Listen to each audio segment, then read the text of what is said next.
Okay. Vandeham Sri Guru Sri Yuta Padakamalam Sri Gurun Vaishnavanscha Shri Rupam Sagrajatam Sahagana Raghunathanvitam Tang Sajivam Sadvaitam Savadhutam Parijana Sahitam Krishna Chaitanya Devam Shri Radha Krishna Padam Sahagana Lalita Sri Vishakhan Vitanscha Narayanam Namaskritya Naram Chaiva Narottamam Devi Saraswatim Vyasam Tato Jayam Udirayet. So, Mahabharata Shabha Parva, chapter 236.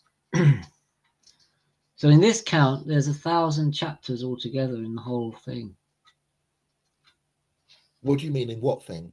the whole Mahabharata. Okay, 2,000 chapters, okay. and we're on chapter Why did? 236. Oh, I see. Okay. So, Narada said, O king, in ancient times, in the era of the gods, the illustrious and indefatigable Lord Aditya, the sun, descended from heaven to see the world of men. O Pandava, he had earlier seen the Shabha of the self-created Brahma, and in human form described it to me exactly as he had seen it. O bull among the Bharata lineage, O descendant of Pandu, when I heard about this celestial, immeasurable, indescribable, and disembodied Shabha, which delights all living beings with its luster, and on learning about its qualities, I wished to see the Shabha myself. O king, I then spoke to Aditya. O illustrious one, I wish to see the grandfather's Shabha. O lord of cattle, that's a mistake. Uh-huh. It's What should it? Gopati, but Gopati can mean, lord of cattle, but when it's the sun, Go means rays, beams of light. So he's Gopati, the lord of rays. Thank you, Pate. Anyway, through what austerities and what deeds can one see it? O illustrious one, please tell me what herbs and what powers of Maya will allow me to set my eyes on that Sabha. What herbs? I O know. Lord of men, then the illustrious and valorous Surya took me to Brahma's unblemished Sabha, one that knows no fatigue. It is not possible to describe its form exactly. From one moment to another, it takes on an indescribable form. O descendant of the Bharata lineage, I do not know its dimensions or its shape. I have never seen such beauty earlier. O king, that Shabha always contributes to pleasure. It is neither too hot nor too cold. As soon as one enters, hunger, thirst, and all types of fatigue disappear. It has many different forms. It is beautifully colored and resplendent. It is not supported by pillars. Wow. It does not decay and is eternal. Its self-radiance surpasses that of the moon, the sun, and the flaming crest of the fire. On the rafters of the firmament, its radiance lights up the sun itself. O Wow. king, O descendant of the Bharata lineage, there sits the illustrious supreme God, the grandfather of all the worlds. Through the powers of his Maya, the Lord himself and alone constantly creates all the beings. Daksha, Pracheta, Pulastya, Pulaha, Marichi, Kashyapa, Brigu, Atri, Vashishta, Gautama, Angiras, the mind, the sky, knowledge, wind, energy, water, earth, sound, touch, form, taste, and smell. the root cause behind creation and evolution of the world, the moon with its constellations, the sun with its rays, wind, seasons, resolution and breath. Others, too, numerous to mention, wait upon the self-creating one: artha, dharma, kama, bliss, hatred, austerities, self-control.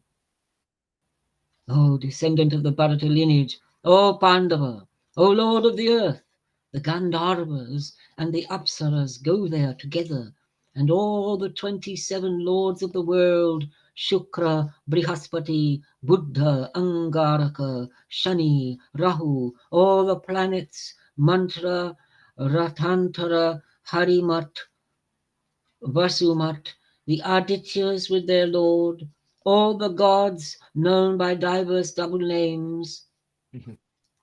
What footnote? What does that say? Mitra Varuna being an example.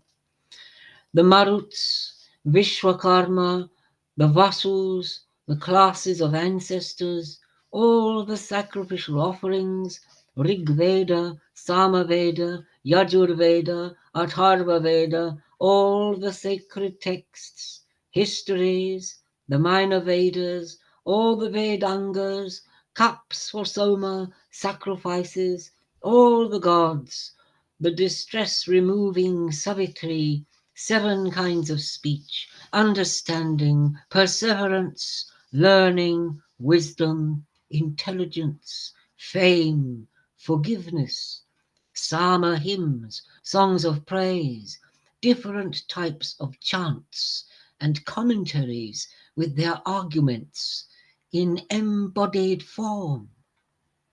O Lord of the earth, O descendant of the Bharata lineage, there are Kshana, Lava, Muhurta, day, night, fortnights, months, the 6 seasons, years, the 5 yugas, the 4 types of day and night, the divine wheel of time that is eternal and indestructible. Aditi, Diti, Danu, Surasa, Vinata, Ira, Kalaka, Devi, Surabhi, Sharama, Gautami, Adityas, Vasus, Rudras, Maruts, Ashwins, Vishwadevas, Sadyas, ancestors who are as swift as thought, Rakshasas, Pisachas, Danavas, Guhyakas, birds, serpents, and animals. They worship the Grandfather, the god Narayana himself, Devarshis, the Valakilya rishis, those born from wombs and those born from without wombs. O Lord of men, know that I have seen whatever exists in the 3 worlds, mobile and immobile there. O Pandava, the 80,000 rishis who have controlled their seed, and the 50,000 rishis who have offspring, I have seen these, and the other dwellers of heaven go there as they will. All of them worship him by lowering their heads and return as they came. O King of men, the illustrious and immensely intelligent Brahma, the grandfather of the worlds, the self-creator who is infinitely radiant and merciful towards all beings, the soul of the universe, receives their homage and treats them as they deserve, with calm words, honor, riches, and objects of pleasure. Gods, demons, serpents, sages, yakshas, birds, kaliyas, gandharvas, and apsaras, O descendant of the Bharata lineage, O son, that pleasure-giving Sabha is always agitated with the comings and goings. It is filled with every form of energy, divine, served by masses of Brahmarshis, radiant with Brahma's riches, extremely beautiful, and the dispeller of fatigue.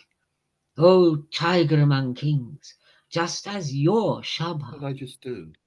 is unmatched among men, that Shabha is likewise in all the worlds that I have seen.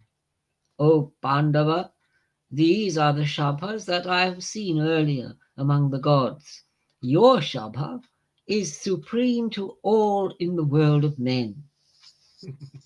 Yudhisthira said, O Lord, O supremely eloquent one, from what you have described, it is as if the entire world of kings is in Vaivashvata's Sabha. O illustrious one, you have said that all the serpents, the lords of the Daityas, the rivers and the oceans are in Varuna's Sabha, and that the Yakshas, Guyakas, Rakshasas, Gandharvas, Apsaras, Shiva are in that of the Lord of Riches. You have said that the Maharishis, all the classes of gods, and all the sacred texts are in the grandfather's Shabha. O sage, you have specifically listed that in Shatakratu's Shabha are the gods, the Gandharvas, and various Maharshis. O great sage, you have said that only one Rishi, Harishchandra, is in the Shabha of the great souled king of the gods, Raja Rishi. What were his deeds, traits, austerities, and rigidity of vows that this famous one alone rivals Shakra? O Brahmana, when you went to the world of the ancestors, did you see the immensely fortunate Pandu, my father? O illustrious Lord, what did he say? I wish to learn. I wish to hear all this, because my curiosity is great. Narada replied, O Lord of Kings, O Lord, since you have asked me about the greatness of the wise Harishchandra, I will narrate it to you. He was a powerful king and sovereign over all the kings on earth. All the kings on earth were under his rule. O Lord of men, riding alone on his invincible chariot that was embellished with gold, he conquered the seven Dvipas with the power of his weapons. O great king, having conquered the entire earth with its mountains, forests, and groves, he performed a great royal sacrifice. At his command, all the kings brought riches to that sacrifice and waited upon the Brahmanas. That lord of men happily distributed to the priests then and there 5 times what they had asked for. When the rituals were completed, he gratified the Brahmanas who had assembled there from various directions with many types of riches. The Brahmanas, gratified with many types of food and delicacies, honored with what they desired, and satisfied with piles of gems, were satiated and said that he was more energetic and more famous than all the kings. O Partha, O king, O bull among the Bharata lineage, know that it is for this reason that Harishchandra shines more brightly than thousands of other kings. O Lord of men, having completed his great sacrifice, the immensely powerful Harishchandra was instated in his kingdom and looked radiant. O descendant of the Bharata lineage, whichever king performs the great Rajasuya sacrifice blissfully spends his time with Indra after the consecration is over. O bull among the Bharata lineage, those who do not flee on the field of battle and are killed, they too attain his abode and spend their time in bliss. Those who give up their bodies after performing terrible austerities, they too go to that place and shine eternally. O Kaunteya, your father, Pandu, descendant of the Kuru lineage, was amazed on witnessing King Harishchandra's fortune. O descendant of the Bharata lineage, you can conquer the earth. Your brothers follow you. Perform the great Rajasuya sacrifice. O Pandava, who tiger among men, act upon that wish. With your ancestors, you will then attain the great Indra's world.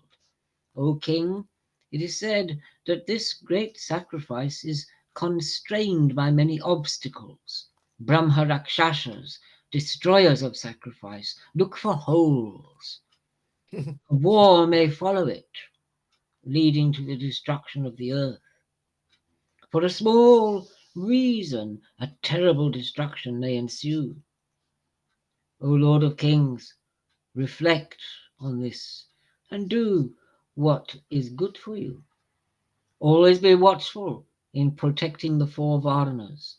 Grow prosperous, rejoice, gratify the Brahmanas with gifts. Thus I have described in detail all that you asked me to. With your permission, I shall now leave for the city of the Dasarhas, that's Dwarka. Vaishampayana said, O Janami Jaya, O king, after having said this to Partha, Narada went away with all the rishis with whom he had come. O Kaurava, O descendant of the Bharata lineage, when Narada had left, Partha and his brothers began to think about performing the supreme royal sacrifice. Wow. I'll stop there. Okay, shall I carry on then? Shall I read this introduction bit? Yes. This Parva, section 21, Mantra Parva. This Parva has 222 shlokas and 6 chapters. The word mantra has different meanings, but here it means a process of consultation.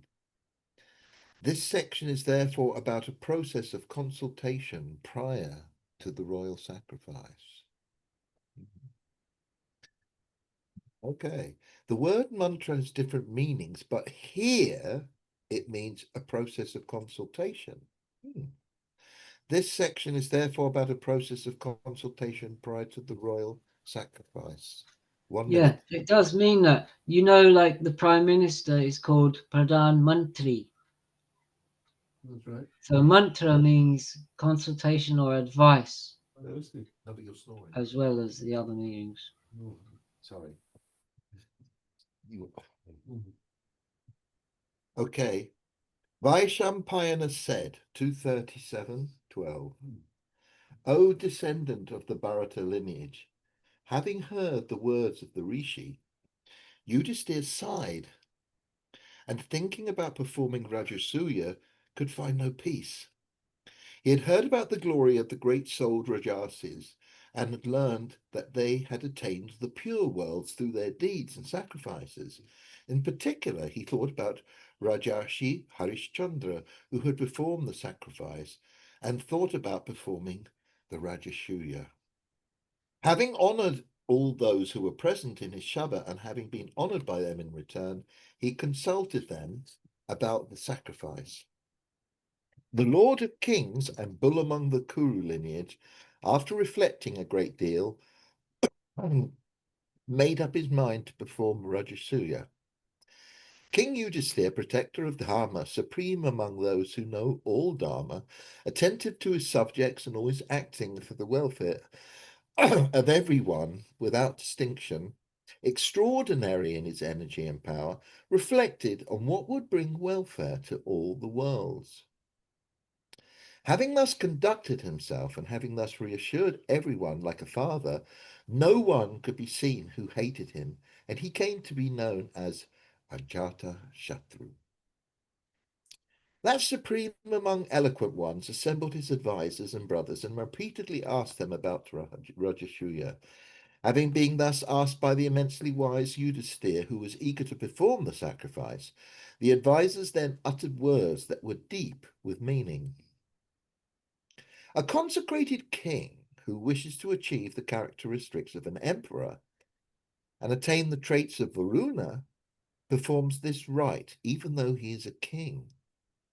O descendant of the Kuru lineage, you are worthy of the status of an emperor, and all your well-wishers think that the time has come for you to perform the Rajasuya. The time for the sacrifice, in which priests, rigid in their vows, establish 6 fires to the chance of summer, is free and depends on Kshatriya riches. At the completion of the sacrifice, after offering all the oblations, the performer is consecrated as a universal emperor. O mighty armed one, all of us serve you, and you are capable. O king, do not reflect any more, and set your mind on the Rajasuya. Separately and together, thus did his well-wishers speak. O Lord of the earth, having heard these words, full of dharma, bold, pleasant, and supreme, Pandava accepted them in his mind. O descendant of the Bharata lineage, having heard the words of his well-wishers and knowing himself to be capable, he repeatedly reflected in his mind about Rajasuya. The wise one again consulted his brothers, great soul priests, and advisers like Dholya and Dwapayana. Yudhisthira asked, how can this great Rajasuya, worthy of an emperor and one I wish to perform, be accomplished? O lotus-eyed one, having been thus asked by the king, they then spoke these words to Yudhisthira, the one with Dharma in his soul. O king, you are learned in the ways of Dharma. You are worthy of performing the great sacrifice of Rajasuya. When the priests and sages uttered these words, his advisers and brothers applauded them. The immensely wise and self-controlled Parata, always desirous of the welfare of the worlds, thought again. A wise one who considers his powers, capacity, time, place, income, and expenditure, and acts with complete deliberation, never perishes. He thought that a sacrifice began only with his one desire might he thought that a sacrifice begun only with his one desire might bring ruin. Carefully bearing the weight on his shoulders, his thoughts went out to Krishna Janardana as the right person to decide the course of action. Hari, supreme in all the worlds, is immeasurable, mighty armed and without birth, born among men only because of his own wishes. His feats rival those of the god, and there is nothing that is not the consequence of his deeds. There is nothing that he cannot bear. Thus it was that Pandava thought of Krishna. Having arrived at this final conclusion, Partha, Yudhisthira, swiftly sent a message to one who was like his preceptor and preceptor of all beings. Riding a swift chariot, the messenger soon reached the Yadavas and Dwarka, residing Krishna in Dwaravati. Hearing that Partha was eager to see him, Achyuta was also eager to see him and went to Indraprastha with Indrasena. Travelling through many countries on the swift mounts, Janardana reached Partha in Indraprastha. Dharmaraj showed him homage in his house, like to a brother. So did Bhima, with a gladdened heart. He then went to see his father's sister. After that, he sported himself with his beloved well-wisher Arjuna, like a preceptor was worshipped by the twins. After he had rested himself in that pleasant place for some time and was refreshed, Dharmaraj came to him and told him about his plans. Yudhisthira said, O Krishna, I wish to perform a Rajasuya, but it cannot be performed merely through my wishing it. You are omniscient. You are the one in whom everything is possible, and you are the one who is worshipped everywhere. The king who is the lord of everything can perform Rajasuya. O Krishna, my well-wishers have said that I should perform it. But my final decision will certainly be in consonance with what you say. Out of friendship, some do not notice faults, are out of desire for riches. Some say that that which is pleasant to hear. Some consider that to be the best course of action which brings them self-gain. It is often seen that people's advice is like this. You alone are above all motives, beyond desire and anger. You should tell me that which is supreme for the welfare of the worlds. Wow. 238:13. Krishna said, O great king, because of your qualities, you are capable of performing Rajasuya. O descendant of the Bharata lineage, though you know everything, I shall tell you something. Those who are known as Kshatriyas in this world are remnants from Kshatriyas who were exterminated by Jamadagni Rama, O Lord of the earth. O bull among the Bharata lineage, you know about the rules and authority of words, those Kshatriyas established to decide lineage. All the kings and all the hierarchies of Kshatriyas on this earth claim descent from Aila and Ikshwaku. O king, O bull among the Bharata lineage, know that the kings from Aila's lineage and those from Ikshwaku's lineage constitute 101 dynasties. O great king, the descendants of Yayati and Boja are also great in number and qualities and extend in the four directions. They and their prosperity are worshipped everywhere by the Kshatriyas. However, after having enjoyed the Middle Kingdom, a king named Chaturya, one of the 101 dynasties, wished to create dissension among them. Jarasandha has inherited the empire by birth, and that king's influence extends everywhere. O king, O great king, the powerful Shishupal has gone to him like a disciple, and has become his general. Vakra, the immensely strong king of Kurusha, who fights with the powers of Maya, and many other immensely valorous and great souled ones, are also under his protection. The illustrious Hamsa and Dimaka are also with the immensely valorous Jarasandha, and there are Dantavakra, Karusha, Kalaba, and Meghavahana. O great king, O descendant of the Bharata lineage, Bhagadatta was your father's old friend. On his forehead he wears a divine gem that is known as the supreme gem on earth. He is the one who punished the two Yavana kings, Muru and Naraka, and now with unlimited powers like Varuna, he is the king of the West. Though he has lowered his head through his speech and especially his deeds, his heart actually holds affection for you like a father does. Your brave maternal uncle, Purujit, the extender of the Kuru lineage and the scorcher of his enemies, rules in the southwest extremities of the earth and is the only king who is affectionately loyal to you. Likewise, the evil king of the Chedis, whom I did not kill earlier, has also gone over to Jarasandha. He is known in the world as the supreme being and out of delusion always bears my signs. What does that mean? There was Pundaraka. There was a Vasudeva Pundra who was known as Vasudeva and also sported Krishna signs. He is referred to a little later in the text. Vasudeva Pundra's crimes are described incorrectly to Shishupal, though the commonality is that both were Krishna's enemies. Okay, back to where we were. Okay, where were we? Oh, God, I've lost myself. Where was I?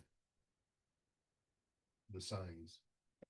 I know, but where was it on the page? I can't see it. I'm overwhelmed with because I read the footnote. Yeah. There was a okay.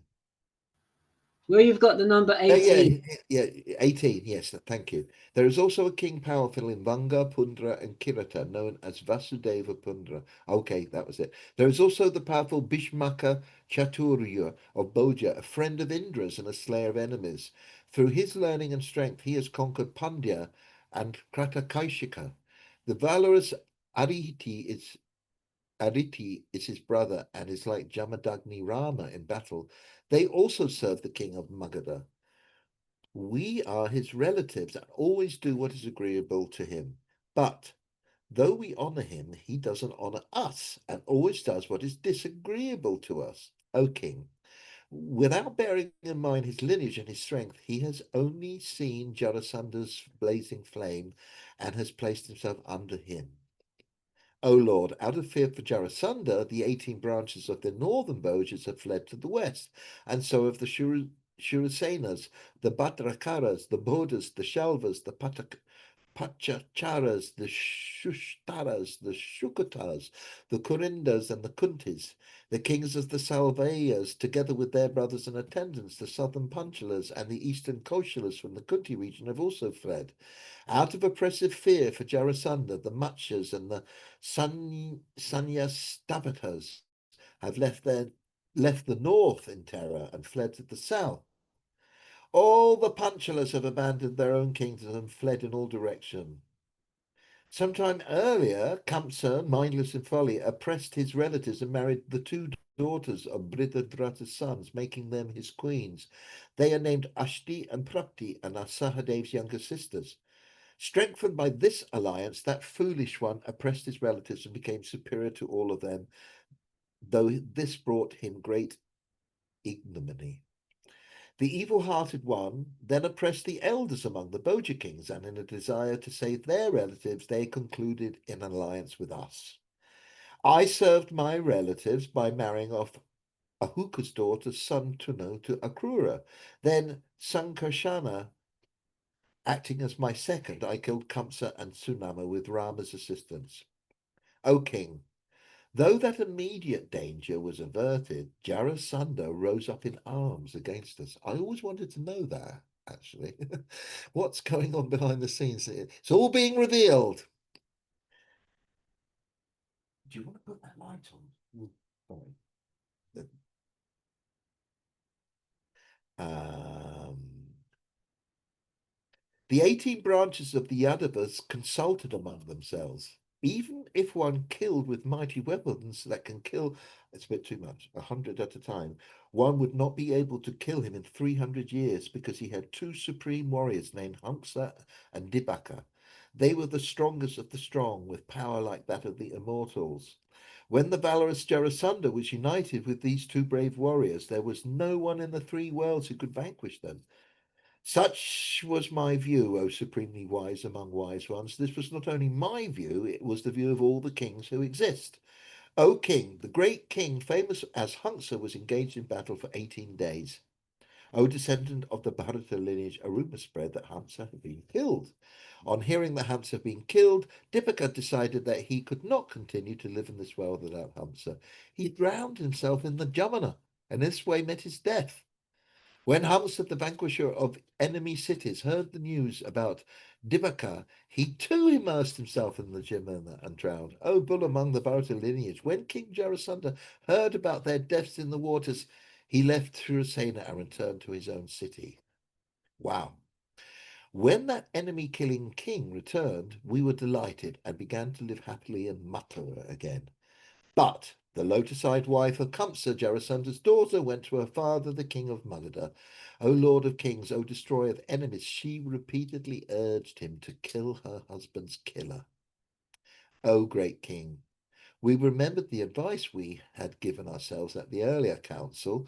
O Lord of men, distracted at heart, we fled, O king. We divided our great riches into small portions, and out of fear for him, fled separately with our richest kin and relatives. After thinking about this, we sought refuge in the western directions, O king. There is a beautiful city known as Kushtatali, adorned by Mount Raivata. We began to live there. We repaired its fortifications so that it became impregnable, even to the gods. It was not just the bull among the Vrishnis, even the women were capable of fighting from there. O killer of enemies, without any fear, we now live there. O tiger among the Kuru lineage, when we look at the entry to that mountain known as Madhavitirtha, we Madhavas have found supreme happiness. With our strength, we were capable of withstanding Jarasandha's oppression, but we have resolved to seek refuge with you.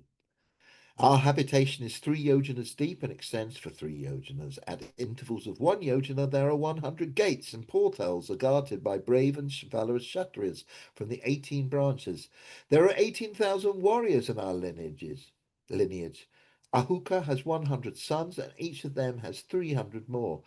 Charudeshna and his brother, Chakradeva, Satyaki, I myself, Rohini's son, Samba, who matches Shori in battle. These are the 7 Atiratas. O king, now listen to the others. Kritavama, Andadristi, Samika, Samitanyag, we can't even say, Samitinjaya, Kava, Shunka, Nidanta. These 7 are Maharatas. The old king, Adankaboja, and his 2 sons make 10. They are brave, capable of destroying the worlds, valorous and endowed with immense strength. They have now remembered the middle country and live there amongst the Vrishnis. O supreme among the Bharata lineage, O descendant of the Bharata lineage, you alone possess the qualities of becoming a universal emperor. You are capable of becoming the sovereign of the Kshatriyas, O king, but in my view, You are incapable of performing the Rajasuya as long as the immensely powerful Jarasandha is alive. He has conquered and imprisoned all the kings in Giribraja, the way a lion imprisons giant elephants in a cavern in that king of mountains. That king Jarasandha wishes to sacrifice the lords of the earth. It was after worshipping Mahadev that he defeated the kings on the fields of the battle. After having defeated the vanquished kings and their followers, he took them in fetters to his city and built a prison for men. O great king, out of fear for Jarasandha, we too had to abandon Mathura and have fled to the city of Dvaravati. O great king, if you wish to perform the sacrifice, seek to set them free and kill Jarasandha. O descendant of the Kuru lineage, without this, your sacrifice cannot commence.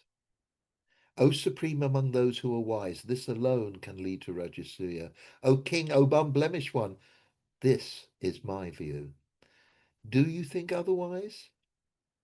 After reflecting on everything yourself and on cause and effect, tell us what is appropriate. Wow, Kanai, it's over to you. All Wow. right. I didn't know about this. It's so fascinating. I always wondered who they were, how they were, what was the why, and it's all here. Off we go. 239. Yudhishthira said, so this is Krishna was just speaking, yeah? Yeah. Okay. Yudhishthira said, because you are wise, you have said what no one else could have said. No one can be seen on earth who dispels doubts the way you do. In each and every household, there are kings who do that which is for the welfare of their own, but none of them has attained the status of emperor, because the title of emperor encompasses everything. One who knows the power of others does not praise himself. He who is praised in comparison with others is worshipped. The earth is large and extensive and covered with many gems.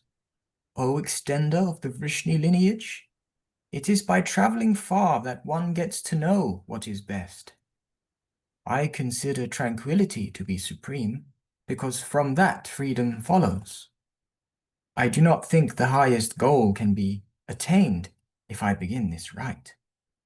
O Janardana, the wise ones who are born in every lineage know this. Sometimes one among them will become supreme. Bhima said, a king who has no enterprise is like an anthill. One who tries to rule a stronger one without a plan is weak. But if the plan is right, even a weak and enterprising king can defeat a strong enemy and attain goals that bring one's welfare. There is plan in Krishna, strength in me, and victory in Partha Dhananjaya. Like 3 sacrificial fires, we will consume Magadha. Krishna said, a child grasps without understanding the consequences of the action. Therefore, an enemy of immature understanding is not tolerated. We have heard that 5 have become emperors. Yovanashva by eliminating taxes, Bhagirat through protection, that is, through protecting his subjects, Kartavirya through the power of his austerities, the Lord Bharata through his power, and Maruta through his wealth. O bull among the Bharata lineage, know that, in accordance with the principles of Dharma and Artha, Brihadrata's son Jarasandha is now the one to be punished. 101 dynasties of kings have failed to accept his suzerainty, and he therefore claims his empire through force. Kings who possess jewels offer him homage. Since he has been evil from childhood, he is not content even with that. He uses force to conquer foremost men and kings who have been anointed. Not a single man can be seen who does not offer him tribute. O Partha, Thus has he brought under his power those kings who number almost 100. How can a weaker king advance on him with hostile intent? O bull among the Bharata lineage, how can those kings who have been cleaned and washed like animals in Pashupati's house?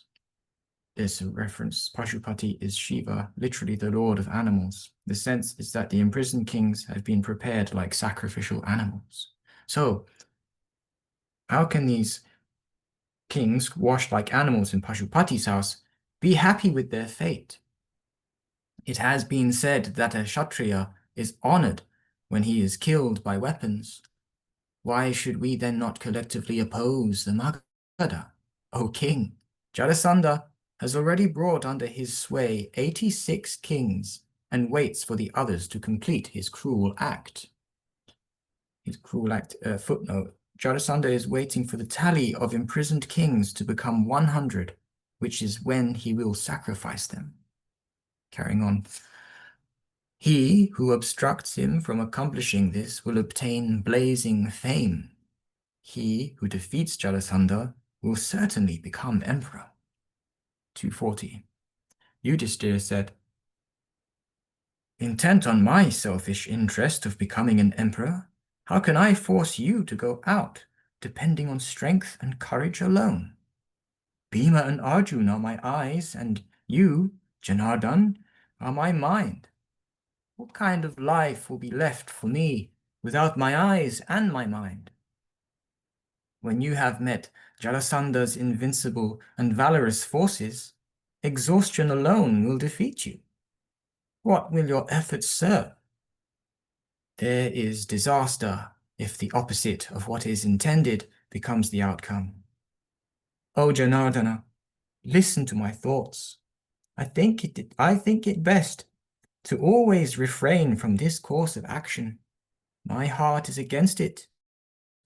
The Rajasuya is too difficult to accomplish. Vaishampayana said, Partha, who had obtained the supreme bow, that's Arjuna, the two inexhaustible quivers, the chariot, the pennant, and the shaba, now spoke these words to Yudhishthira. O king, I have obtained the bow, weapons, arrows, valor, allies, land, fame, and strength. Though they are desired, it is difficult to achieve them. Those who are learned always praise the greatness of noble lineage, but nothing equals power, and nothing pleases me as much as valor. What purpose is served if one is born in noble lineage but has no valor? O king, a Kshatriya's livelihood is always defeat. The footnote here is of his enemies. Carrying on. He who has valor but lacks all other qualities will still vanquish his enemies. What purpose is served if one possesses all the qualities but lacks valor? All qualities exist in nascent form in valor. Mental concentration, enterprise, and fortune are the causes of victory. One who possesses the force but is careless does not succeed and is not favored by fortune. It is because of this that a powerful one perishes when confronted with his foes. Misery encompasses those without strength and also strong ones who are deluded. A king who wishes to attain victory must forsake both these routes to destruction. There is nothing that can surpass the act of destroying Jarasandha and freeing the kings when achieving the sacrifice. If we do not attempt this, we will certainly be regarded as bereft of all qualities. O king, we certainly possess the qualities. Why do you doubt our qualities? Red garments are easily available to those who later wish to obtain peace of mind. That's a reference to becoming ascetics. Carrying on. But wishing to see you emperor first, we will therefore fight with the enemy. 241. Vasudev said, Arjuna has exhibited the mind of one born in the Bharata lineage, especially of one who is Kunti's son. We do not know the time of our death, whether it will be night or day, nor have we heard of anyone attaining immortality by avoiding battle. For any man, the act that pleases the heart is one of attacking enemies in accordance with principles that are laid down. Any encounter guided by good policy attains success. However, if both sides are equal, there is uncertainty. But equality between the two never happens. If that is the case, why should we not adopt a policy to approach the enemy and destroy him like a river destroying a tree? We will cover our weaknesses and exploit those of the enemy. It is the policy of the intelligent not to attack stronger enemies with battle formations and armies. This appeals to me too. If we can enter the enemy's abode without armies, attack him and attain our objective, we will not be blamed. O bull among men, he alone enjoys eternal royal fortune like the soul of all beings. That's in reference to Jarasandha. But if he perishes, his forces perish. Desiring to free our relatives, even if we are killed by his survivors after we have killed him in battle, we will attain heaven. Yudhishthira asked, O Krishna, who is this Jarasandha? What is his valor and his prowess that he has not been burnt up when he touched you, like a moth before a flame? Krishna replied, O king, listen to Jarasandha's valor and prowess. Learn why he has been spared by us, though he has caused us displeasure in many ways. There was a king named Brihadrata. He was the powerful ruler and lord of Magadha. He was proud in battle and had 3 Akshohinis. He was handsome, valorous, fortunate, and extremely powerful. His body always had sacrificial marks, and he had the appearance of a second chakra. He was like the sun's energy, like the earth in forbearance, like the destroyer Yama in his anger, and like Vaishravan in prosperity. O supreme among those of the Bharata lineage, like the rays of the sun, the entire earth was covered by qualities his noble lineage brought.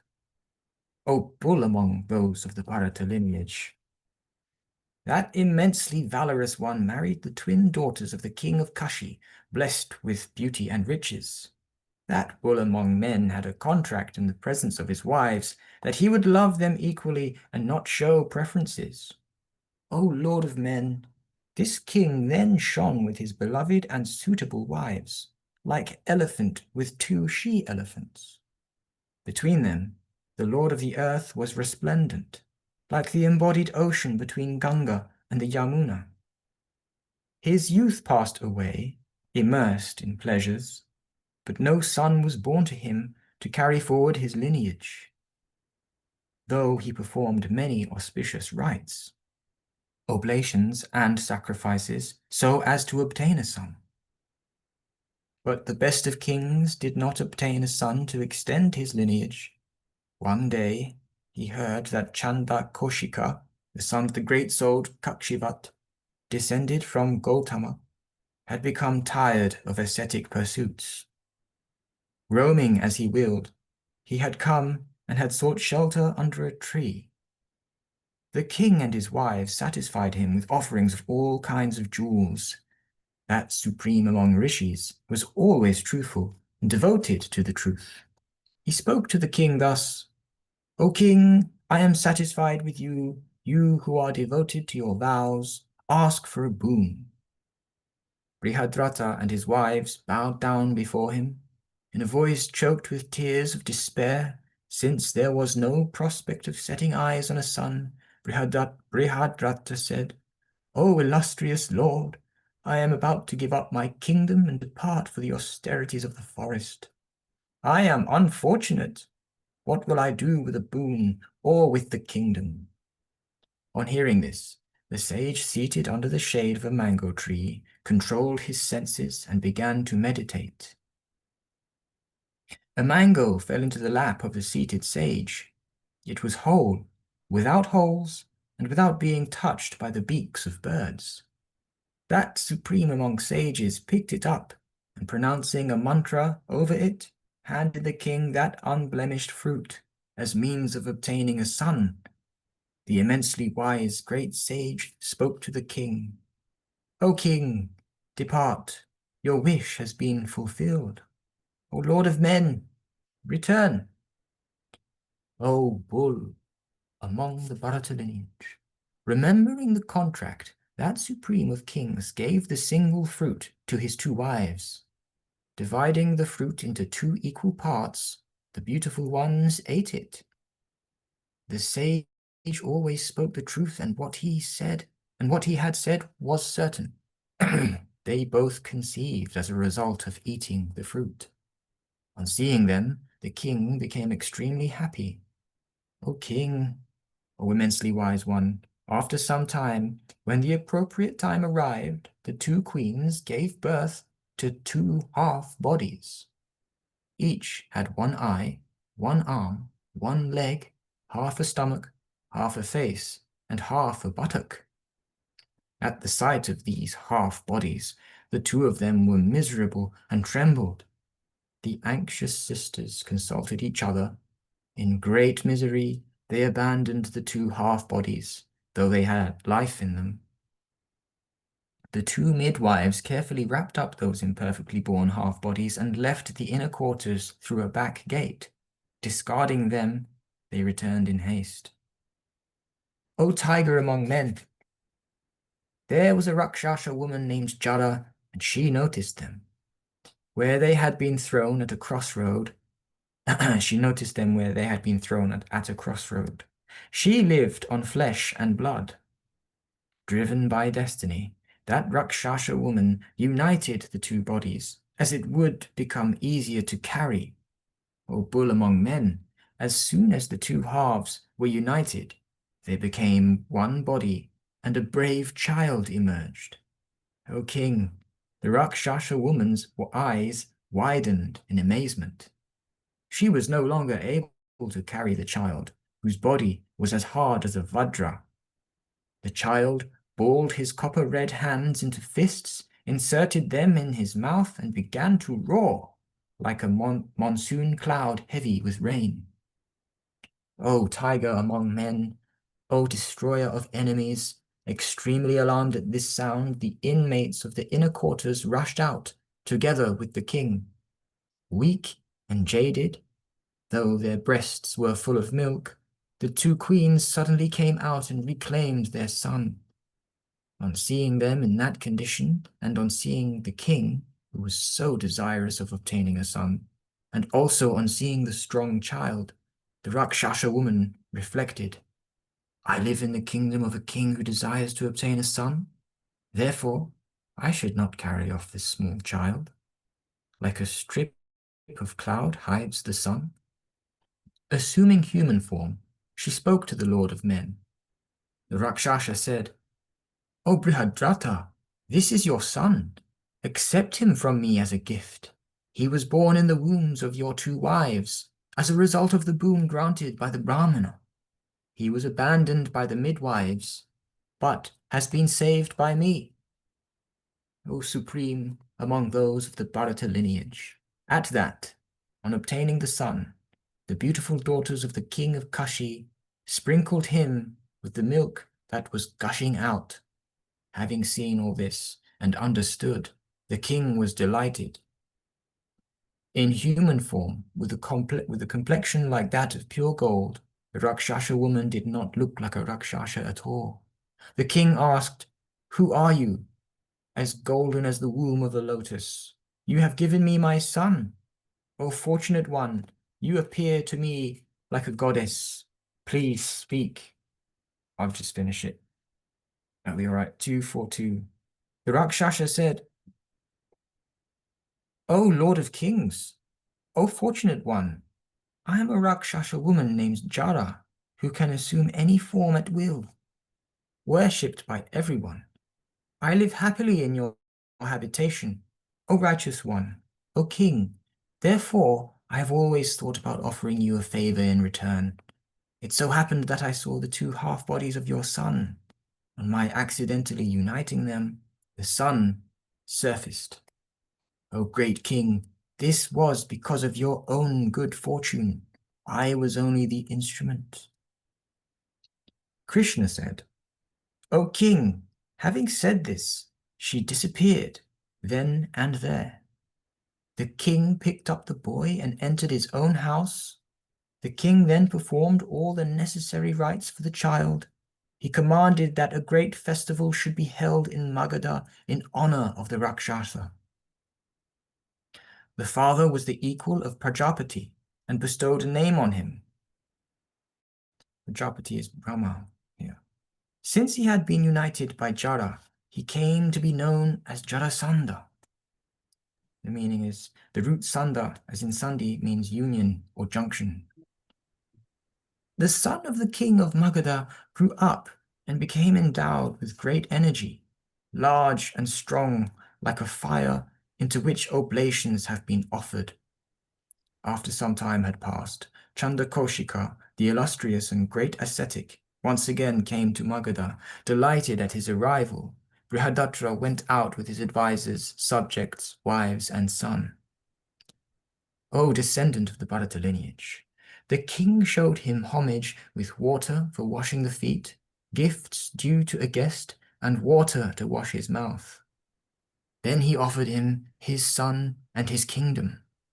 O king, the illustrious Rishi accepted the king's worship, and with a happy heart told the one from Magadha, Brihadatra, O king, everything is known to me through my divine sight.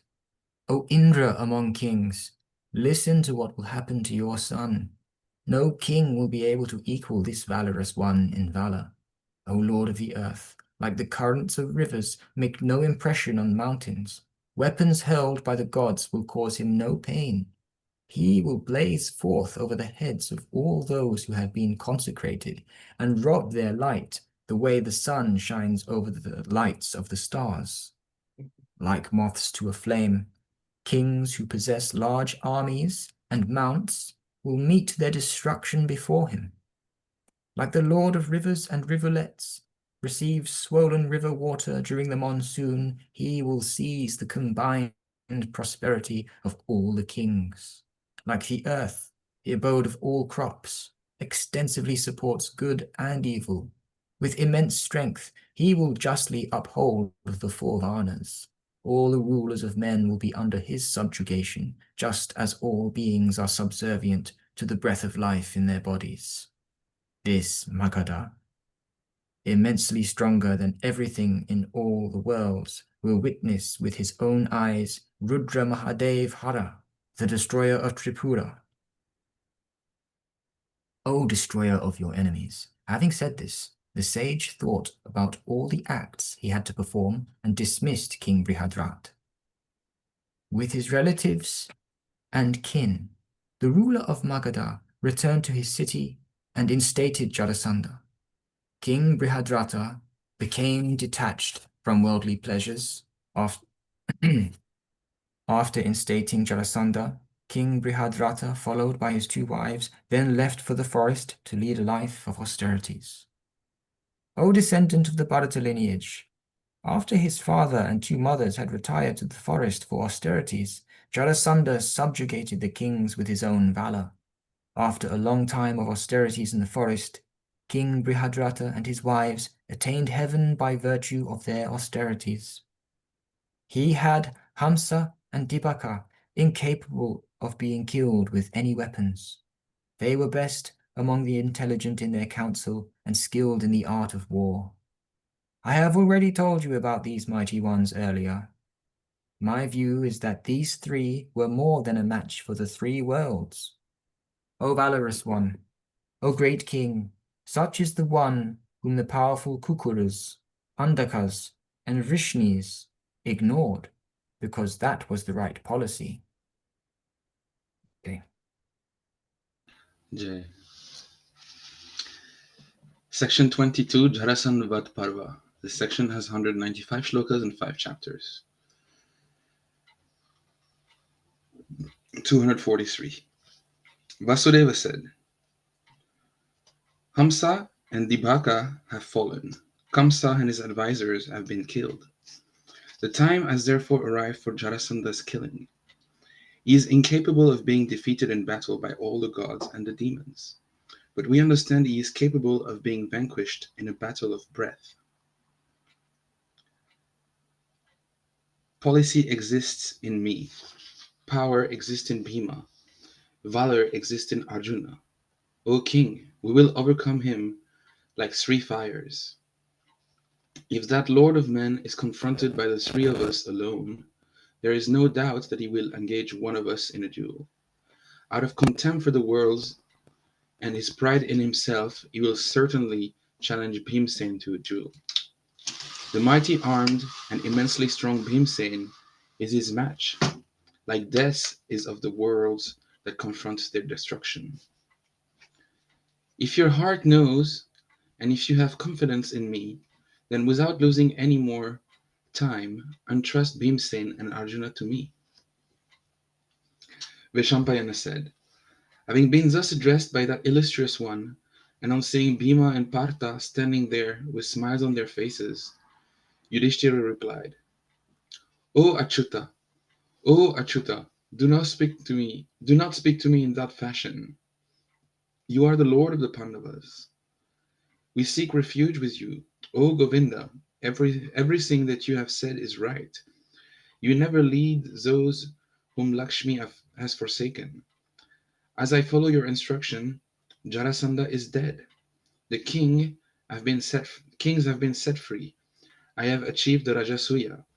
O supreme among men, you are the one who acts fast. Act so that I can accomplish this task for the world. Like a miserable and diseased man, and like one without dharma, kama, and artha, I have no incentive to live without the three of you. There is no Partha without Shori, and there is no Shori without Pandava. It is my view that there is nothing in the world that cannot be conquered by the two Krishnas. This handsome Vrikodara is supreme among all strong ones. What can this immensely famous and valorous one not accomplish when he is with the two of you? When led properly, forces perform supreme deeds. The learned say that forces without skilled leadership are blind and benumbed. The wise always conduct water to places that are low. Those who are wise always lead their forces to places where there are holes. For accomplishing our task, we will therefore seek refuge with Govinda, who is a man famous in the three worlds and is knowledgeable about policy. Krishna's strength comes from his wisdom, and he knows the method and the means. If one wishes to accomplish one's objectives, one should place him at the forefront. For the accomplishment of our objective, let Partha, Arjuna, follow Krishna, and the best of the Yadavas, let Partha Arjuna follow Krishna, the best of the Yadavas, and let Bhima follow Dhananjaya. Policy, victory, and strength will find success in valor. Having been thus addressed, the three brothers, Varshneya, and the two Pandavas left for Magadha.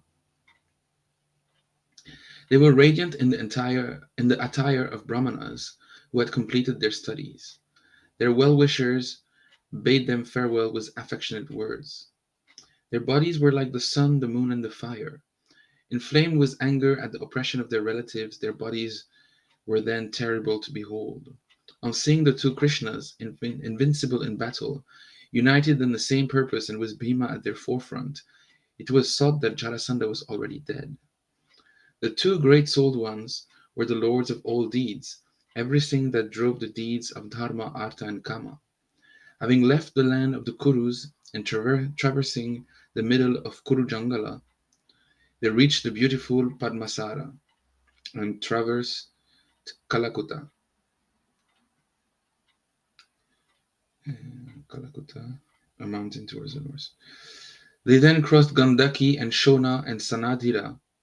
All these rivers arise from that same mountain. After crossing the beautiful Sarayu, they saw the eastern Koshala kingdom. Passing through it, they went to Mithila, crossing the rivers Mala and Charmanvati, crossing the Ganga and the Shona, all the three headed eastwards and arrived at the indestructible region of Magadha, covered with Kuravak trees, the amaranth tree.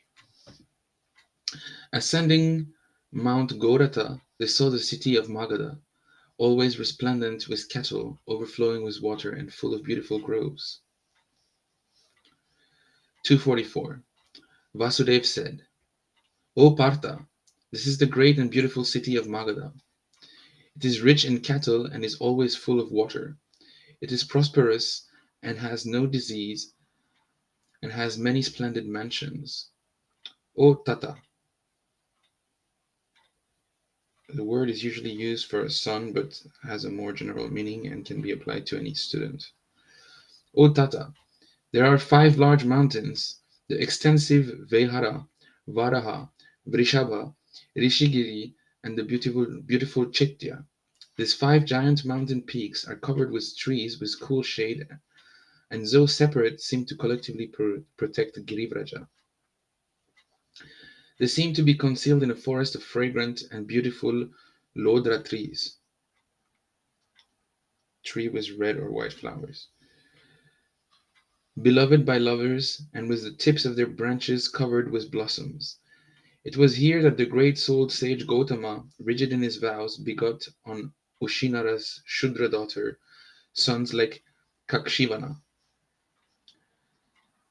Because he lived here in this place and because the kings here showed him homage, Gautama loved the Magadha lineage. O Arjuna, it was here that once upon a time Anga, Vanga, and other greatly powerful kings came to Gautama's abode and found happiness.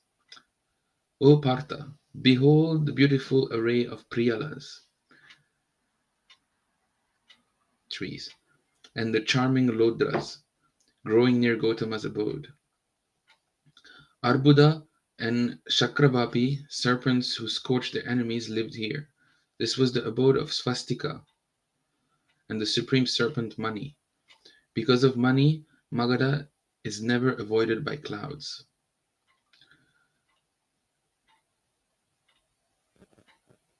Kaushika and Gautama have indeed extended their favors here. Jarasandha imagines that the success of his objectives will continue, but we are about to attack him, and today his pride will be struck down. Vaishampayana said, after these words, all the brothers, Varshnaya and the 2 Pandavas, with immense vigor, started for the city of the Magadha and neared the impregnable Girivraja. The city was full of cheerful and healthy citizens, with large numbers of the 4 Varnas, and enlivened with festivities. They avoided the giant mountain that was the gate of the city, a place where Brihadrata's descendants and the citizens used to worship. That is a place where Brihadrata killed the bean-eating Rishabha.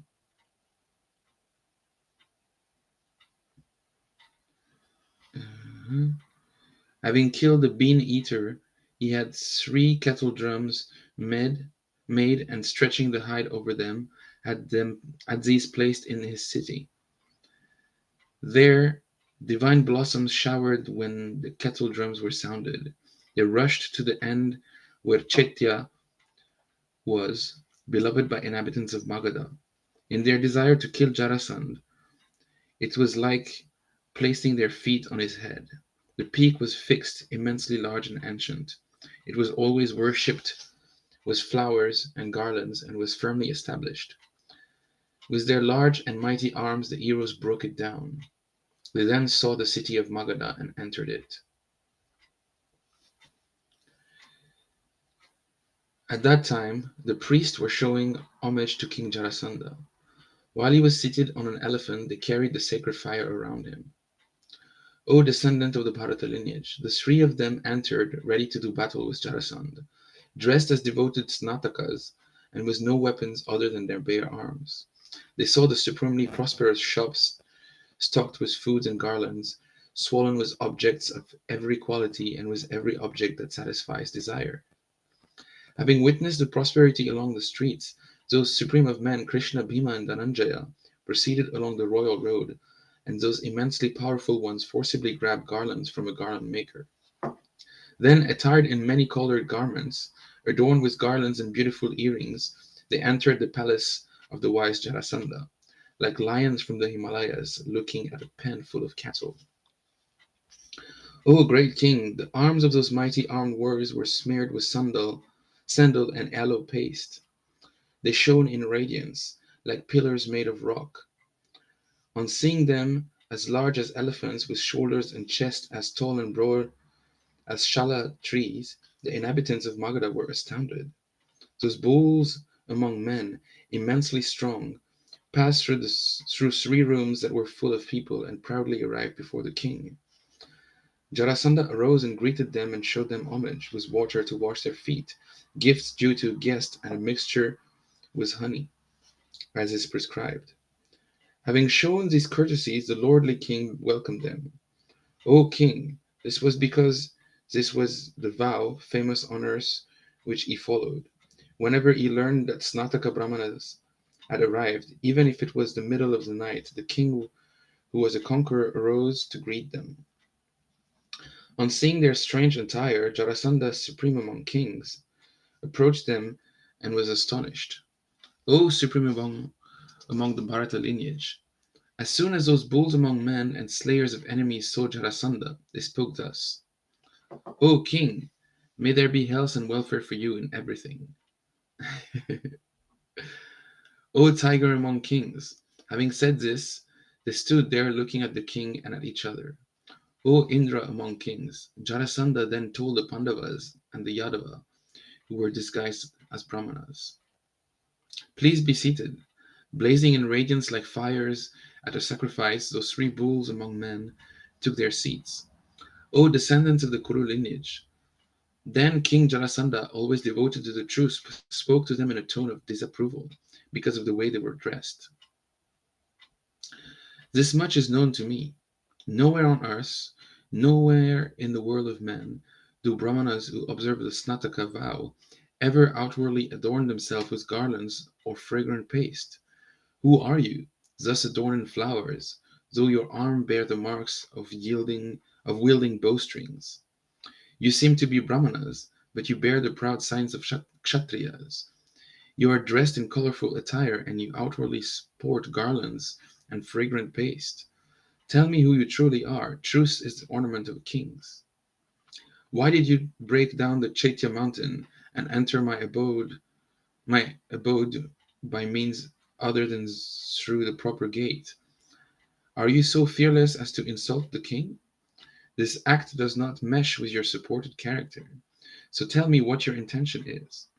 The Brahmana's valor is particularly in his speech.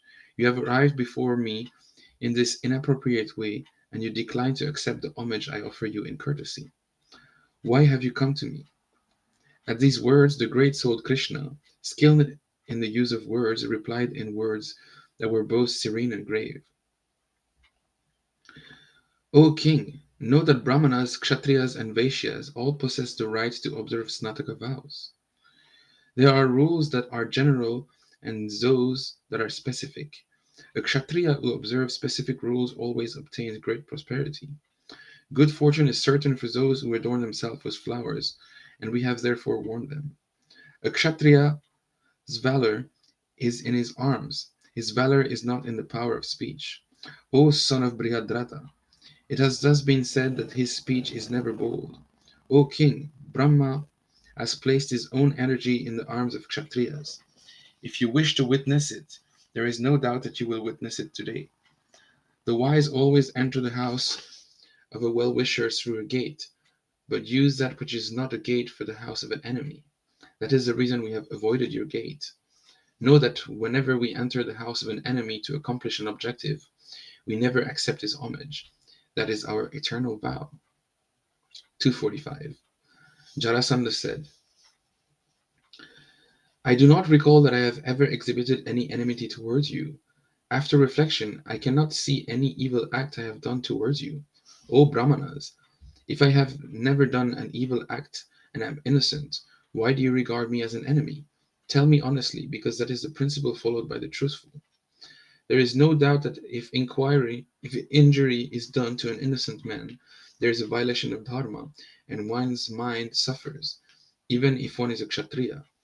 A man may be knowledgeable in the ways of dharma, and may be great in the rigid observance of vows, but if he acts perversely and wickedly, he hurts his own welfare. You know that in the three worlds I am supreme among righteous ones, and the practice of the dharma of kshatriyas. I never hurt my subjects, therefore you speak in delusion. Vasudeva replied, O great king, there is someone from a lineage who has to undertake the task that lineage requires. The three of us have acted against you at his request. O king, the kshatriyas who live in this world have been abducted by you. Having committed this cruel act, how can you think of yourself as innocent? O supreme among kings, how can a king do violence to honest kings? Having oppressed the kings, you wish to sacrifice them to Rudra. O Brihadrata's son, this act of yours may touch us too. We follow Dharma and are capable of protecting Dharma. Human sacrifices have never been seen. Why do you wish to sacrifice humans to the god Shankara? You are of the same Varna, yet you are treating those of the same Varna as animals.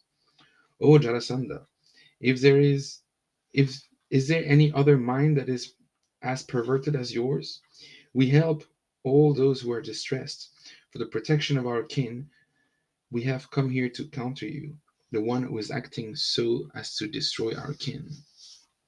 O king, if you think that there is no man among the kshatriyas of this world who can do this, your mind is greatly deluded.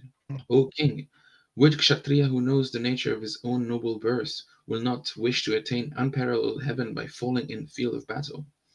O ruler of Magadha, with their minds on heaven, know that kshatriyas of the world are consecrated in the sacrifice of battles and worship them. O king, victory is the womb of heaven. Great fame is the womb of heaven. Austerities are the womb of heaven, and so is the straight route of battle. These are the qualities of the ever victorious Indra. It is by being focused on this that Shatakratu defeated the demons and is a protector of the world. What can be a better road to heaven than a battle with someone like you, since you are proud of the strength of your extensive Magadha army? O king, do not deprecate others. Valor exists in every man.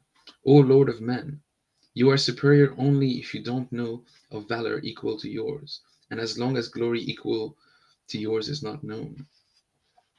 O king, listen to me when I say we are capable of equaling it. O Magadha, conquer your ego and pride when you are in the presence of your equals. Do not go to Yama's abode with your sons, your ministers, and your armies. Dambodbhava, Kartyavirya, Uttara, and Brihadrata, these kings and their forces were destroyed here because they ignored their superiors. We who wish to liberate the captive kings are not self-proclaimed brahmanas. I am Shori Rishikesha, and these two brave men are the two Pandavas. O king, O Magadha, stand firm. We are challenging you. Either liberate all the kings or go to Yama's abode. Jarasandha said, I never take a king until I have vanquished him. Who is here who has not been vanquished? Whom have I not conquered? O Krishna, it has been said that the livelihood and dharma of kshatriyas is to bring others under his sway through valor, and then do as he pleases. O Krishna, these kings have been collected for a divine purpose. Remembering the duty of kshatriyas, how can I free them today out of fear? I am prepared to fight, army against army, one against one, or one against two or three, all at the same time or separately. Vaishampayana said. Having said this, the king gave orders that Sahadev should be instated. Son. Sahadev was Jayadratha's son. Yeah. Did I skip that page? No. And readied himself to do battle with those whose deeds were terrible. O bull among the Bharata lineage, O king, when the time for battle approached, the king remembered his generals Kaushika and Chitrasena, whose names in this world had been Hamsa and Dibaka. I'm These, confused now. Wait a minute, I'm a bit yeah, I'm confused. confused too. Why? I don't. Vishampaya said, sorry, yes, Wait, sorry, what page are we on? I haven't been following the book. Can you remind me? 130. Okay. I'll read that again. Vishampayana said, having said this, the king gave orders that Sahadeva should be instated and readied himself to do battle with those whose deeds were terrible. O bull among the Bharata lineage, O king, when the time for battle approached, the king remembered his generals Kaushika and Chitrasena, whose names in this world had been Hamsa and Dibaka. These were names that had earlier been renowned and worshipped by all the people in the world of men. O king, O tiger among men, and the Lord Shori, supreme among strong ones, with a valor equal to that of tigers, also remembered. This did the truthful Achyuta remember. It had been destined that Jarasandha would be killed by the valorous Bhima. Madhusudan, the younger brother of Haladar, foremost among those who have controlled himself, wished to show respect to Brahma and did not wish to kill him himself. I think Madan. What? Do you want to explain a bit? I think carry on. I think it's your turn now. Oh, let him finish the chapter. It's The a chapter is chapter. finished. Oh, okay. Oh, is it? That's quite a long way to go, though, isn't it? Oh, all right then. Yeah. Oh, yeah, Hamsa and Dimbaka, they're in the Harivamsa. Are they? They were the two that drowned in the Jamuna. Uh-huh. So he's remembering that all of a sudden. So I these didn't two know that. I had generals. no idea about this. Sorry, I'm going to put my video on. So, um, start my video. I had no idea about all actually that this happened. That Krishna actually went there to Jarasandha. It's so cool. I mean, it's Yeah, so cool. They're both standing their ground, aren't they? As Kshatriyas will, yeah, And that's why there's a battle, because each one is as obstinate as the other and as valorous as the other in their own way, even yeah, though one is perverted and the others aren't. And it's interesting because Jarasandha, he's on Mahadev, Mahadev, and they are Krishna, Krishna. And it's this kind of paradox, isn't it, right. really? How even the Asuras, they align themselves with God, a great God. Yeah. And it's But, just like, so Shiva, or all the gods are complicit in the whole thing. You can't let them off the hook. well, not necessarily. I mean, just because he's doing that, it doesn't mean that Shiva has asked him to do it. No, but the thing is, he's given him the power to be able to get away with it. No True. one's forcing Shiva to comply. He's it's Leela, isn't it? What I mean to say Yeah, is it's Leela. It's someone's got to do it, so it has to happen this far out, weird, inconceivable way. yeah. If you don't mind, quickly, what's with Kaushika and Trisha Sen, whose names in this world had been Hamza and Dibika? Yeah, they were his generals, Yeah, and they had been killed not long before. yes, but the names. Why they got those different names, I don't know. Maybe they Oh, were demons in a previous birth under that name, but then they were killed. In the Harivamsa, it gives you the whole narrative of how they get killed, all right. but not here. So Vaishampayana said, then Adhoksaja, Krishna, descendant of the Yadu lineage and eloquent in speech, spoke to Jarasandha, who had resolved to do battle. O king, which one of us three have you made up your mind to fight? Who among us should be ready for the battle? O king, having been thus addressed by Krishna, the immensely radiant Magadha Jarasandha decided to do battle with Bhimasena. The priest brought chief herbs for alleviating pain and restoring consciousness to Jarasandha, who was impatient for fight. A famous and learned Brahmin performed the benedictions. In accordance with the dharma of Kshatriyas, Jarasandha dressed himself appropriately. He removed his crown and tied up his hair. Jarasandha arose like an ocean that bursts through the shoreline. The intelligent king spoke to Bhima, whose valour was terrible. "O Bhima, I will fight with you. It is better to be vanquished by a superior one." Having said this, the immensely energetic Jarasandha, conqueror of enemies, rushed at Bhimasena like the demon Bali once rushed at Shakra. After consultations with Krishna, the powerful Bhimasena had also had benedictions performed, and, eager to fight, advanced towards Jarasandha. Those two supreme warriors, tigers among men, and armed only with their bare arms, engaged each other, extremely eager and each desiring to defeat the other. The sounds of grasping, holding, and releasing of arms then resounded with a terrible roar, like the roar of thunderbolts striking mountains. Both of them were strongest among those who were strong and were supreme in their eagerness. Desiring victory, each sought to exploit weaknesses in the other. O king, this duel between the powerful ones was like that between Vasava and Vritra, and the terrible duel sometimes drove away the crowds that were near. They pulled each other forward and broke away from each other's holds. They threw and the other one down and to the sides, dragging and grabbing the thighs. They insulted each other in loud words. They struck each other with rock-like blows. With broad shoulders and long arms, the two skilled fighters rained blows on each other with arms that were like iron clubs. The duel started on the first day of the month of Kartika. Ceaselessly it went on day and night. The great-souled fighters were still engaged on the 13th day, but on the night of the 14th day the Magadha withdrew as he was exhausted.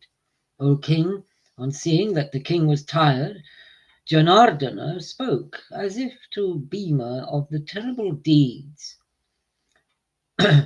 O Kaunteya, one should not press down on an enemy who is weakened in battle. If pressed down at such a time, he might completely give up his soul. O Kaunteya, therefore you should not press down upon the king. O bull among the Bharatas, fight him with your arms so that he can be an equal. From these words of Krishna, the Pandava, the destroyer of enemy warriors, got to know that Jarasandha's weakness and determined to kill him. Vrikodara, descendant of the Kuru lineage and chief among those who are strong, then seized the unvanquished Jarasandha with the intention of vanquishing him. 247. Vaishampayana said, with his mind firmly set on the desire of killing Jarasandha, Bhimasena then spoke to Krishna of the Yadava lineage. O Krishna, O tiger among the Yadu lineage, now that I have girded up my loincloth, this evil one shouldn't be spared by me of his life. Having been thus addressed, Krishna, tiger among men, then replied to Vrikodara so as to rush him because he wanted to see Jarasandha dead. O Bhima, then quickly show us the spirit that you have got from the gods and the power you have from the wind. Show it on Jarasandha. At these words, the immensely strong Bhima, the destroyer of enemies, lifted up the powerful Jarasandha. O bull among the Bharata lineage, O king, he whirled him around 100 times. Then throwing him down on his knee, he broke his back in two. Trampling him down, he roared out aloud. When Jarasandha was thus pressed down, and the Pandava roared, there was such a loud roar that all the beings were terrified. All those from Magadha were benumbed, and expectant women aborted on hearing Bhimasena and Jarasanda's roars. Has the Himalaya mountain or the earth been torn apart? On hearing Bhimasena's roars, this is what the residents of Magadha thought. At night, the destroyers of enemies left the king's dead body at the gate of the palace, as if he was asleep, and left. Krishna had Jarasanda's chariot with pennants yoked. He asked the two brothers to ascend it and set his relatives free. Having been freed from their great fear, the kings and lords of the earth presented many gems to Krishna, worthy of bearing gems. Unhurt, armed with weapons and vanquishing his enemy, he mounted the divine chariot and left Girivraja with the kings. With the two brothers as warriors, and with Krishna as the charioteer, the chariot was incapable of being conquered by all the kings and seemed to be always killing. With the two warriors, Bhima and Arjuna, in riding in it, and with Krishna as the charioteer, the beautiful chariot was radiant and invincible to all archers. It was on this chariot that Shakra and Vishnu had fought in the battle that Taraka had caused. It was this chariot that Krishna ascended and left. It glittered like molten gold and was garlanded with nets of small bells. It thundered like rain-bearing clouds. It was always victorious in battle, and it always killed its enemies. It was on this chariot that Shakra had killed 99 demons. Having obtained this chariot, those bulls among men rejoiced. Then, on seeing the mighty armed Krishna and his two brothers on chariots, the citizens of Magadha were amazed. O descendant of the Bharata lineage, divine horses with the speed of the wind were yoked to the chariot. When Krishna ascended it, it looked extremely beautiful. On that supreme chariot there was a flagstaff that did not seem to be attached to it at all. It was divine in origin, beautiful, and with radiance that was like that of Indra's weapons. It could be seen from a distance of 1 yojana. Krishna thought of Garuda, and he immediately arrived. The instant he had been thought of, like the tall pillar of a temple, Garuda, eater of serpents, then sat on that supreme chariot on the flagstaff, together with many other blazing beings that had their mouths open and roared loudly. Wow. Incapable of being seen by those beings, his blazing energy was like the midday sun with its 1,000 rays. O king, that beautiful flagstaff never knocked against a tree. It was never injured by weapons. Though it was visible to gods and men, it was divine in origin. Achyuta, tiger among men, left on that divine chariot with the two Pandavas, with a sound like that of thunder. King Vasu had obtained it from Vasava and Brihadrata from Vasu. In due course, it had passed from Brihadrata to the king who was Brihadrata's son, Jarasandha. The mighty armed and immensely illustrious Pundarikaksha Krishna came out from Girivraja and stopped on the level ground outside. O king, all of the citizens, with the Brahmanas in the forefront, approached him there to show homage, in accordance with the prescribed rites. The kings who had been liberated from their bondage, worshipped Madhusudana with words of praise. O mighty armed, O son of Devaki, aided by the strength of Bhima and Arjuna, it is not surprising that the protection of Dharma should be vested in you. Today you have accomplished the task of rescuing kings who had been miserably immersed in Jarasanda's terrible mire of a lake. O Vishnu, O supreme among men, we languished in that terrible mountain fortress. It is our destiny that we have been freed, and you have obtained blazing fame. O tiger among men, O bull among men, please tell us what we should do. However difficult it may be the task, know that the kings will accomplish it.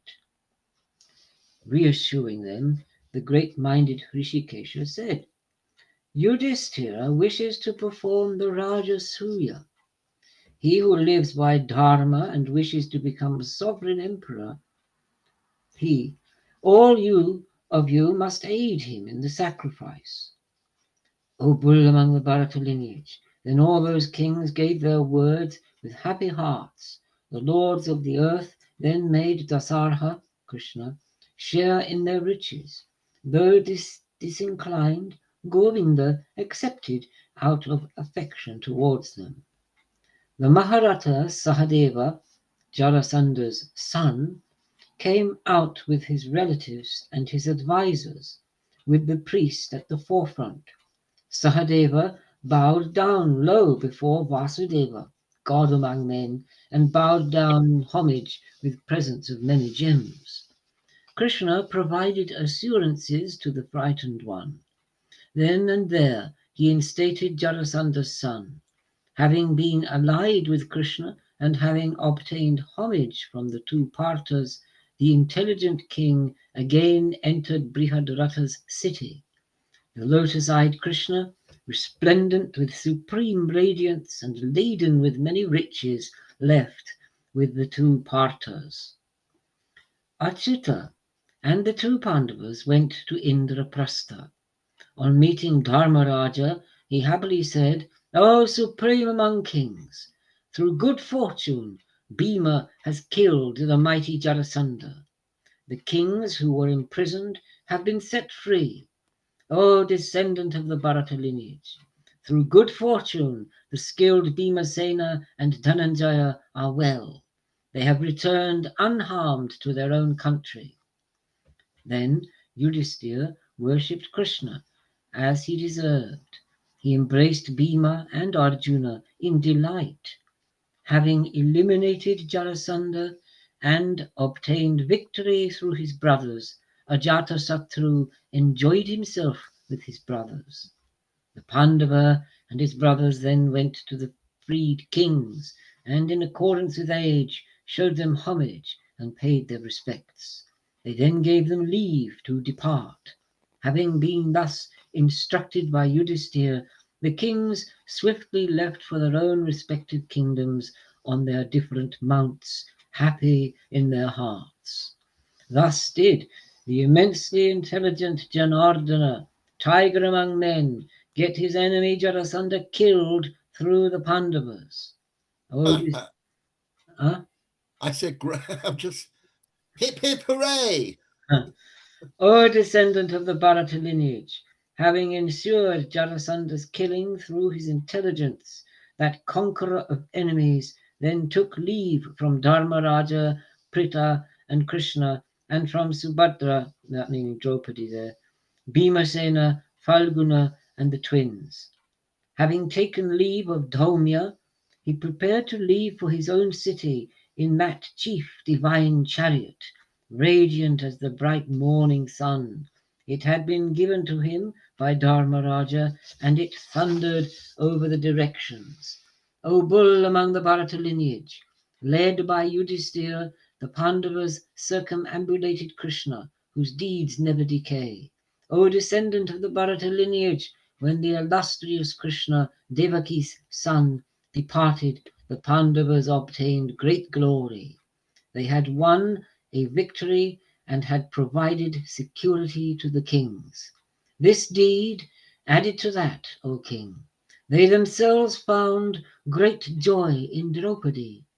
The king was then famous for the protection of his kingdom and, in accordance with Dharma, did whatever was consistent with Dharma, Kama, and Artha. Wow. Should we stop there? Yeah, it's perfect Yeah. timing, isn't it? Perfect timing. Okay, my goodness gracious. Okay, I'll stop the recording there. Remind me, please, if I missed